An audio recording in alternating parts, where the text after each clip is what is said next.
आरुषि हेमराज हत्याकांड के बारे में तो आपने सुना ही होगा। अगर नहीं जानते तो आरुषि केस की डिटेल वीडियो इस चैनल पर मौजूद है, जाकर देख लीजिए। आरुषि हत्याकांड एक ऐसा केस था जिसमें पुलिस और सीबीआई वर्षों की जांच पड़ताल के बाद भी असली कातिल तक नहीं पहुंच पाई या फिर कातिल के गुनाह को साबित नहीं कर पाई।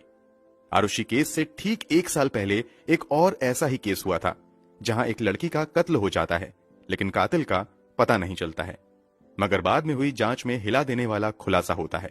हम बात कर रहे हैं स्नेहल गवारे केस की। बड़ी ही बेरहमी से स्नेहल नाम की एक मासूम लड़की की हत्या कर दी गई थी, मगर हत्या के बाद इस केस में आगे जो कुछ भी हुआ वो और भी हैरान कर देने वाला था। जब इस केस की परत दर परत सच्चाई खुलती गई तो हर कोई हैरान रह गया। पूरी सच्चाई जानकर आप भी शॉक्ड रह जाएंगे। तो आखिर ये केस कब और कहां घटा था, वास्तव में स्नेहल के हत्यारे कौन थे और इस केस में आगे क्या कुछ हुआ, चलिए जानते हैं सब कुछ सिलसिलेवार तरीके से। इस केस में दाऊद इब्राहिम गैंग तक का नाम आया था। हम कहानी शुरू करें उससे पहले अगर आपने अब तक इस चैनल को सब्सक्राइब नहीं किया है तो जल्दी से चैनल सब्सक्राइब कर बेल आइकन दबा लीजिए। इस केस की विक्टिम थी स्नेहल गवारे। इस घटना के समय स्नेहल की उम्र 21 साल थी तथा वो अंधेरी के Sardar Patel college of engineering से मैकेनिकल इंजीनियरिंग की पढ़ाई कर रही थी। घटना के समय स्नेहल सेकेंड ईयर की स्टूडेंट थी। स्नेहल के पिता का नाम हिंदू राव गवारे था, जो बैंक में काम किया करते थे, जबकि स्नेहल की मां का नाम कल्पना गवारे था, जो स्कूल में टीचर थी। स्नेहल के अलावा इनकी एक और बेटी थी जिसका नाम शीतल था, जो उन दिनों लंदन में पढ़ाई कर रही थी। ये पूरा गवारे परिवार पुणे के निनाद कोऑपरेटिव सोसाइटी में रहता था। स्नेहल की गिनती अपने बैच के बेस्ट स्टूडेंट्स में की जाती थी। पढ़ाई के साथ साथ स्नेहल को घूमने फिरने का भी काफी शौक था, इसीलिए जब जून महीने में उनके कॉलेज से कुछ दोस्त ट्रैकिंग पर जाने का मन बनाते हैं तो स्नेहल भी उनके साथ ट्रैकिंग के लिए चली जाती हैं। ये लोग वहां कई दिनों तक खूब मौज मस्ती करते हैं, मगर वापस आने से ठीक पहले ट्रैकिंग के दौरान ही स्नेहल के पैर का अंगूठा बुरी तरीके से चोटिल हो जाता है। उसे अस्पताल में ले जाया जाता है। यहाँ ट्रीटमेंट के बाद स्नेहल को कम से कम 1 से 1.5 महीने आराम करने की सलाह दी जाती है। अस्पताल से वापस आकर स्नेहल घटना वाले दिन के लगभग 1 महीने पहले से घर पर ही रह रही थी। हर रोज की तरह 19 जुलाई 2007 को भी स्नेहल अपने घर पर ही थी। दिन के 11 बजे स्नेहल की मां कल्पना अपनी रूटीन के मुताबिक स्नेहल को घर पर अकेले छोड़कर अपने स्कूल के लिए निकल जाती हैं। स्नेहल के पिता सुबह ही अपनी ड्यूटी पर जा चुके थे। जब स्नेहल की मां अपनी ड्यूटी खत्म करके घर आती हैं तो उन्हें स्नेहल दिखाई नहीं देती है, इसलिए वो उन्हें खोजने के लिए उसके कमरे तक जाती हैं। वो देखती हैं कि स्नेहल की चप्पल दरवाजे पर पड़ी हुई है। स्नेहल का ब्रेसलेट और चश्मा भी उसके कमरे में ही पड़ा हुआ था। अब कल्पना घबराकर स्नेहल को आवाज लगाती हैं, मगर कहीं से स्नेहल की आवाज नहीं आती है। इसके बाद कल्पना बेटी के घर से गायब होने की सूचना अपने पति को देने के लिए अपने मोबाइल निकालती है तो देखती हैं कि उनके मोबाइल पर शाम के 3:28 पर स्नेहल का एक एसएमएस आया हुआ है। वो जल्दी से इस एसएमएस को खोलती हैं तो पता चलता है कि एसएमएस में कुछ भी लिखा हुआ नहीं है, बल्कि ये एक ब्लैंक एसएमएस होता है। ये एसएमएस देखने के बाद स्नेहल के गायब होने की खबर उसके पिता को भी दे दी जाती है। इसके अलावा स्नेहल के दोस्तों और कई रिश्तेदारों को भी फोन करके स्नेहल के बारे में पूछा जाता है, मगर किसी के पास में भी स्नेहल की जानकारी नहीं होती है। उस समय स्नेहल का एक बॉयफ्रेंड भी हुआ करता था जिसका नाम हिरेन राठौर था। इन दोनों की मुलाकात लगभग 2004 के आसपास हुई थी। पहले इन दोनों में दोस्ती हुई और फिर धीरे धीरे यही दोस्ती प्यार में बदल गई। हिरेन राठौर को भी फोन किया जाता है, मगर उसका मोबाइल स्विच ऑफ आता है। हालांकि जब थोड़ी देर बाद उसका मोबाइल का स्विच ऑन होता है तो वो भी कहता है कि स्नेहल के बारे में मुझे कोई जानकारी नहीं है। अब तक स्नेहल के पड़ोसियों तथा आसपास रह रहे रिश्तेदारों को भी स्नेहल के गायब होने की खबर लग चुकी थी और वो लोग भी स्नेहल के घर पर आ चुके थे। यहाँ आकर ये सभी अपने अपने स्तर पर उन सभी संभावित जगहों पर स्नेहल की खोजबीन करना शुरू कर देते हैं जहां स्नेहल जा सकती थी, लेकिन कहीं भी स्नेहल का अता पता नहीं चलता है। थक हार कर स्नेहल के माता पिता डोंबिवली के रामनगर पुलिस स्टेशन जाते हैं और वहां शाम के लगभग 6:30 बजे स्नेहल के गायब होने की रिपोर्ट दर्ज करवाते हैं। रिपोर्ट दर्ज करवाने के बाद भी स्नेहल के माता पिता और पड़ोसी रिश्तेदार बैठते नहीं हैं, बल्कि देर रात तक स्नेहल को अपने स्तर से खोजने की कोशिश करते रहते हैं, मगर इन लोगों के हाथ कामयाबी नहीं लगती है। अब तक काफी देर हो चुकी थी, इसलिए सभी अपने अपने कमरे में सोने चले जाते हैं। स्नेहल की मां स्नेहल के कमरे में ही लगे बड़े से बेड पर कुछ अन्य लोगों के साथ सो जाती है। अगली सुबह यानी 20 जुलाई 2007 को शुक्रवार के दिन सभी की आंखें सुबह सुबह ही खुल जाती हैं, क्योंकि स्नेहल के गायब होने की बेचैनी में किसी को ठीक ढंग से नींद भी नहीं आई थी। स्नेहल की मां भी उठकर बेड से नीचे उतरती हैं। तभी उनकी नजर बेड के पास गिरे एक पानी के बोतल पर पड़ती है। ये पानी का बोतल अक्सर स्नेहल के कमरे में लगे इसी बड़े से बेड के नीचे मौजूद ड्रॉर में रहता था, मगर आज ये नीचे गिरा हुआ था।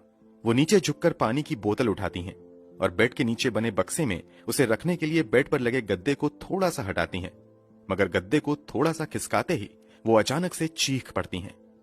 कल्पना इतनी जोर से चिल्लाती हैं कि घर में मौजूद लोगों के साथ साथ पड़ोसियों तक को ये चिल्लाने की आवाज जाती है और वो सभी हड़बड़ाकर कमरे में भागते हुए आते हैं।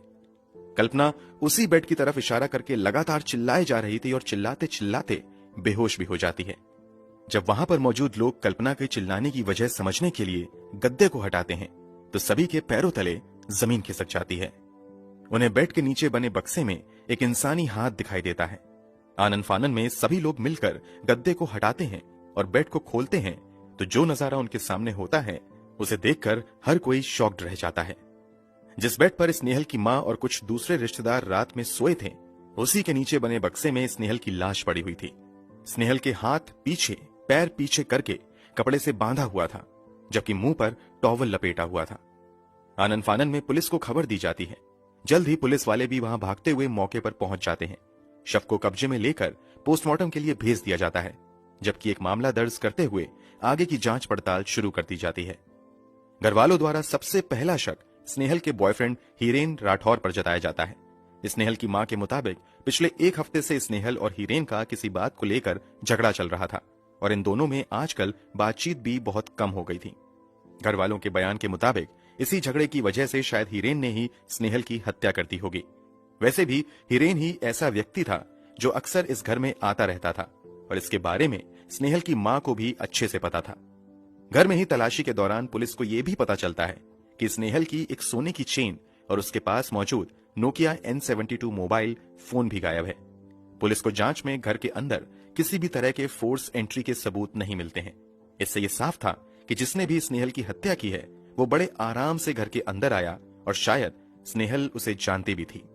पोस्टमार्टम के बाद स्नेहल का अंतिम संस्कार कर दिया जाता है। जब पोस्टमार्टम रिपोर्ट आती है तो उससे पता चलता है कि स्नेहल की मौत दम घुटने की वजह से हुई है। उसके साथ किसी तरह का सेक्सुअल असॉल्ट नहीं हुआ था। घर से कोई दूसरी कीमती चीज भी गायब नहीं हुई थी। ऐसे में ये लूट के लिए की गई हत्या का मामला भी नहीं लग रहा था। अब पुलिस शक के आधार पर सबसे पहले स्नेहल के बॉयफ्रेंड हीरेन राठौर को पूछताछ के लिए बुलाती है। सबसे पहले हीरेन से घटना वाले दिन मोबाइल स्विच ऑफ होने की वजह के बारे में पूछा जाता है तो वो बताता है कि 2 दिन से उसका मोबाइल खराब चल रहा है और वो मोबाइल तभी ऑन करता है जब उसे किसी को फोन करना होता है। जांच पड़ताल में हीरेन का यह दावा सच पाया जाता है। जब हीरेन से पूछा जाता है कि घटना वाले दिन वो कहां था तो वो बताता है कि मैं रोज की तरह अपने काम पर गया हुआ था। हीरेन के इस दावे की पुष्टि के लिए पुलिस की टीम उस कंपनी में जाती है जहां हीरेन काम किया करता था। वहां उसके कलीग तो इस बात की पुष्टि करते हैं कि दिन भर हीरेन 19 जुलाई 2007 को काम पर था, मगर जब कंपनी के अटेंडेंस रजिस्टर को लाने को कहा जाता है तो पता चलता है कि अटेंडेंस रजिस्टर अचानक से गायब हो गया है। पुलिस वाले उस अटेंडेंस रजिस्टर को खोजने की काफी कोशिश करते हैं। ये कोशिश वर्षों तक चलती रहती है, मगर वो अटेंडेंस रजिस्टर कभी नहीं मिल पाता है। हीरेन के साथियों द्वारा दिए गए बयान से पता चल रहा था कि हीरेन तो संभावित हत्या वाले दिन काम पर था। ऊपर से स्नेहल के कमरे या पूरे घर में कहीं भी ऐसे एक भी सबूत नहीं मिले थे जिससे यह साबित हो सके कि हीरेन घटना वाले दिन या उससे पहले इस घर में आया था। गिरफ्तारी से कुछ ही दिनों बाद हीरेन को सबूत के अभाव में छोड़ दिया जाता है। कुछ दिनों बाद फिर से हीरेन को पूछताछ के लिए बुलाया जाता है, मगर इस बार भी पुलिस के हाथ कुछ नहीं लगता है। अंत में हीरेन का साइकोलॉजिकल टेस्ट, पॉलीग्राफ टेस्ट और ब्रेन एनालिसिस भी किया जाता है, मगर उससे भी पुख्ता तौर पर पुलिस को कोई भी ठोस संकेत नहीं मिलते हैं। पुलिस और घरवालों का शक सबसे ज्यादा हीरेन पर था, मगर पुलिस की अब तक की जांच में वही बचता आ रहा था। अब पुलिस वाले नए सिरे से जांच शुरू करते हैं और इस जांच के दायरे में हीरेन के माता पिता और परिवार के दूसरे सदस्यों को भी शामिल करते हैं। इसी जांच पड़ताल के दौरान खुलासा होता है कि स्नेहल के पिता हिंदूराव गवारे को शक था कि उनकी पत्नी कल्पना का चक्कर उसके ही एक रिश्तेदार अनिल जवालेकर के साथ चल रहा था। पुलिस इस एंगल से भी जांच करती है कि कहीं इस अवैध संबंध के रिश्ते को छुपाने के लिए तो ये हत्या नहीं की गई है। इस कारण अब स्नेहल की मां कल्पना का भी साइकोलॉजिकल टेस्ट, पॉलीग्राफ टेस्ट और ब्रेन एनालिसिस टेस्ट किया जाता है, मगर इसमें भी कुछ भी संदिग्ध नहीं पाया जाता है। ये सभी टेस्ट स्नेहल के पिता हिंदूराव गवारे पर भी किए जाते हैं, मगर यहां भी स्नेहल की हत्या के संबंध में कुछ भी संदिग्ध नहीं मिल पाता है। हालांकि इस जांच के दौरान ये खुलासा जरूर होता है कि स्नेहल की मां कल्पना और पिता हिंदूराव के आपसी रिश्ते ठीक नहीं चल रहे थे।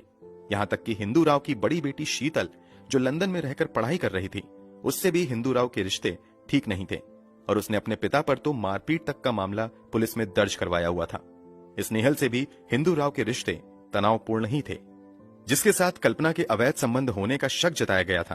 पुलिस उससे भी पूछताछ करती है, मगर वहां से भी कोई सबूत हाथ नहीं लगता है। जिन 4 लोगों पर शक जताया गया था, सभी लगभग शक के दायरे से बाहर हो चुके थे।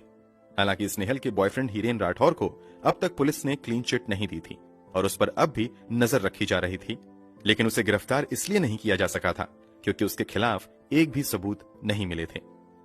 जब पुलिस को कहीं से कोई क्लू नहीं मिलता है, तो कुछ आला अधिकारी इस बात की ओर इशारा करते हैं कि शायद इस घटना को किसी बड़े गैंग ने तो अंजाम नहीं दिया है। इसी के बाद कथित तौर पर दाऊद इब्राहिम के डी गैंग से जुड़े कुछ लोगों से भी इस हत्याकांड के सिलसिले में पूछताछ होती है, मगर यहां से भी कुछ नहीं मिलता है। इन लोगों से पूछताछ करने के साथ साथ पुलिस कल्पना का गुम हुआ मोबाइल भी तलाश रही थी। मोबाइल तो गायब होने के बाद ही स्विच ऑफ हो गया था, मगर मोबाइल के IMEI नंबर के जरिए अब भी मोबाइल पर नजर रखी जा रही थी। इस घटना के कुछ दिनों बाद अचानक से मोबाइल में कुछ एक्टिविटी दर्ज की जाती है और IMEI के जरिए पुलिस मोबाइल को ट्रेस करते हुए मनसुख शिवाजी पाटिल नाम के व्यक्ति के पास से ये मोबाइल बरामद कर लेती है। इस व्यक्ति को भी गिरफ्तार कर लिया जाता है और पूछताछ का सिलसिला शुरू होता है। पूछताछ में पता चलता है कि मनसुख शिवाजी पाटिल कांदीवली में एक दुकान चलाते हैं। उनको ये मोबाइल किसी शख्स ने कुछ दिनों पहले 3500 रुपए में बेचा था। बेचने वाले व्यक्ति ने बताया था कि ये मोबाइल उसे कहीं गिरा हुआ मिला था। पुलिस के कई घंटों की पूछताछ के बाद पता चलता है कि वास्तव में स्नेहल से मनसुख शिवाजी पाटिल का कोई लेना देना नहीं है, बल्कि किसी तीसरे व्यक्ति ने इसे स्नेहल का मोबाइल बेच दिया है। चूंकि मनसुख ने मोबाइल बेचने वाले व्यक्ति को देखा था, इसलिए पुलिस मनसुख की मदद से मोबाइल बेचने वाले का स्केच तैयार करवाती है। स्केच बन जाता है, मगर स्नेहल के माता पिता समेत कोई भी व्यक्ति उस स्केच वाले व्यक्ति को नहीं पहचान पाते हैं। स्नेहल को इस दुनिया से गए हुए कई महीने बीत चुके थे, मगर पुलिस के पास कातिल और सबूत के नाम पर कुछ नहीं था। स्नेहल के कमरे से जो कुछ फिंगरप्रिंट्स बरामद हुए थे, वो घर वालों से जरूर मैच खा रहे थे, मगर ये पक्का सबूत नहीं था क्योंकि अनजाने में लगातार लोग इस कमरे में आ जा रहे थे। यहां तक कि कमरे में लगे बेड के अंदर लाश मौजूद थी, ऊपर लोग सो रहे थे। ऐसे में वहां घर के लोगों के फिंगरप्रिंट्स का आना कोई हैरानी वाली बात नहीं थी। हाँ, उस भीड़ में पुलिस जरूर हीरेन राठौर के फिंगरप्रिंट्स तलाशने की कोशिश करती रही, मगर पुलिस को सफलता नहीं मिलती है क्योंकि किसी भी फिंगरप्रिंट से हीरेन राठौर के फिंगरप्रिंट्स मैच नहीं होते हैं। पुलिस से ऑलमोस्ट स्नेहल की हत्या के मामले में क्लीन चिट मिलने के बाद हीरेन पढ़ाई के लिए विदेश चला जाता है। समय बीतता गया, मगर पुलिस कभी भी कातिल तक नहीं पहुंच पाई। 2010 तक आते आते इस केस को क्राइम ब्रांच को सौंप दिया गया। क्राइम ब्रांच की जांच के दौरान ही 2010 में अचानक से इस केस में फिर से नई जान आ जाती है। दरअसल 2010 में हीरेन राठौर के पिता का देहांत हो जाता है। पिता की मौत की खबर सुनकर हीरेन विदेश से अपनी पढ़ाई छोड़कर पिता के अंतिम संस्कार में शामिल होने के लिए वापस अपने घर आता है। पिता के अंतिम संस्कार के बाद क्राइम ब्रांच भी हीरेन को ही प्राइम सस्पेक्ट मानते हुए जांच आगे बढ़ाती है और फिर से हीरेन को पूछताछ के लिए बुलाया जाता है। क्राइम ब्रांच की ओर से हीरेन का नार्को टेस्ट करवाने का फैसला किया जाता है। कोर्ट में कहा जाता है कि इस बार पुलिस के हाथ हीरेन के खिलाफ स्ट्रॉन्ग एविडेंस मिले हैं। हीरेन कोर्ट में नार्को टेस्ट के लिए अपनी मंजूरी भी दे देता है।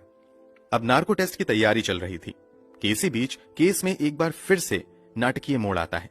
क्राइम ब्रांच की ओर से कोर्ट में बयान दिया जाता है कि पुलिस को हीरेन के खिलाफ कोई पुख्ता सबूत नहीं मिल पाए हैं, इसलिए अब नार्को टेस्ट नहीं किया जाएगा।